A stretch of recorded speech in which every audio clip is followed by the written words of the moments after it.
Item ಯಾವುದೇ ಇರಲಿ try ಮಾಡಿ ಆಚಿ ಚಿಕನ್ ಮಸಾಲಾ. ಆಚಿ ಚಿಕನ್ ಮಸಾಲಾ. ಏಷ್ಯಾ ಖಂಡದಲ್ಲೇ ಅತಿ ಹೆಚ್ಚು ಕೆರೆಗಳನ್ನು ಹೊಂದಿರುವ ಸೊರಬದಲ್ಲೀಗ ಕೆರೆ ಬೇಟೆಯ ಸಡಗರ.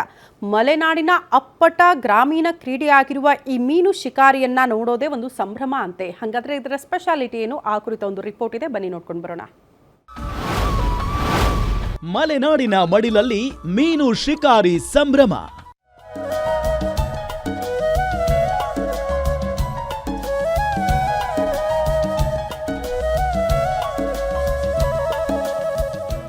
ಶಿವಮೊಗ್ಗ ಜಿಲ್ಲೆಯ ಸೊರಬ ತಾಲೂಕಿನ ಕುಪ್ಪಗಡ್ಡೆ ಗ್ರಾಮದ ದೊಡ್ಡ ಕೆರೆಯಲ್ಲಿ ಮೀನು ಶಿಕಾರಿ ಭರ್ಜರಿಯಾಗಿ ಜರುಗಿತು.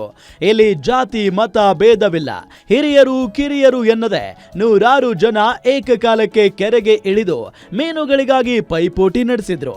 ಮಳೆಗಾಲದಲ್ಲಿ ಬಿಟ್ಟ ಮೀನಿನ ಮರಿಗಳು ಬೇಸಿಗೆಯಲ್ಲಿ ನೀರು ಕಡಿಮೆಯಾದಾಗ ಹೀಗೆ ಹಬ್ಬದ ರೂಪದಲ್ಲಿ ಜನರ ಕೈಗೆ ಸಿಗುತ್ತವೆ.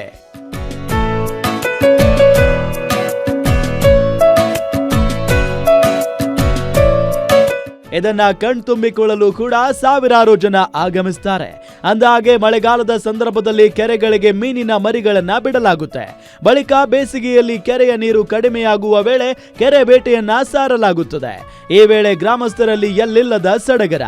ಒಮ್ಮೆಲೆ ನೂರಾರು ಜನ ಬಿದಿರು, ಕಬ್ಬಿಣದ ಕುಣಿಗಳನ್ನ ಬಳಸಿ ಮೀನುಗಳನ್ನ ಹಿಡಿಯೋದೇ ರೋಮಾಂಚನ. ಸುತ್ತಮುತ್ತ ಹಳ್ಳಿಗಳಿಂದ ಎಲ್ಲ ಬಂದು ಕೆರೆಬೇಟೆಯನ್ನ ಮಾಡಿದ್ದಾರೆ. ಸುಮಾರು 8ರಿಂದ 10 kg ಗಟ್ಟಲೆ ಮೀನನ್ನು ಒಬ್ಬೊಬ್ಬರು ಹಿಡಿದಿದ್ದಾರೆ, ದೊಡ್ಡ ದೊಡ್ಡ ಗಾತ್ರದ ಮೀನನ್ನು. ಮತ್ತು ಯಾವುದೇ ರೀತಿ ತಂಟೆ ತಕರಾರು ಏನಿಲ್ಲದೇ ತುಂಬ ಚೆನ್ನಾಗಿ ಕೆರೆಬೇಟೆ ಕಾರ್ಯಕ್ರಮ ಬಂತು. ಇದು ಪಾರಂಪರೆ ತುಂಬ ಹಳೆ ಕಾಲದಿಂದನೂ ತುಂಬ ನಡ್ಕೊ ಬಂದಿರೋಂಥ ಒಂದು ಸಂಪ್ರದಾಯ ಅನ್ಬೋದು. ಇನ್ನು ಈ ಕೆರೆ ಬೇಟೆಗೆ ತನ್ನದೇ ಆದ ನಿಯಮವಿದೆ. ಇಲ್ಲಿ ಬಲೆ ಬಳಸುವಂತಿಲ್ಲ, ಕೇವಲ ಬಿದಿರು ಅಥವಾ ಕಬ್ಬಿಣದ ಕುಣಿಗಳಿಗೆ ಮಾತ್ರ ಅವಕಾಶ. ಕುಪ್ಪಗಡ್ಡೆ ಕೆರೆ ಸಮಿತಿಯು ಒಂದು ಕುಣಿಗೆ 700 ರೂಪಾಯಿ ನಿಗದಿಪಡಿಸಿತ್ತು. ಅದೃಷ್ಟವಂತರಿಗೆ 8 kg ವರೆಗಿನ ದೊಡ್ಡ ಮೀನುಗಳು ಸಿಕ್ಕರೆ, ಇನ್ನು ಕೆಲವರು ಪುಟ್ಟ ಮೀನು ಹಿಡಿದು ಖುಷಿ ಪಟ್ರು.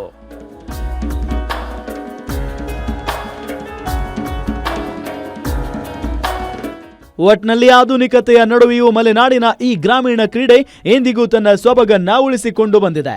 ಮೀನು ಸಿಕ್ಕ ಸಂತಸ ಒಂದೆಡೆ ಆದ್ರೆ, ನೂರಾರು ಜನರು ಒಂದೆಡೆ ಸೇರಿ ಸಂಭ್ರಮಿಸುವುದು ಈ ಕೆರೆ ಬೇಟೆಯ ಅಸಲಿ ಮಜಾ.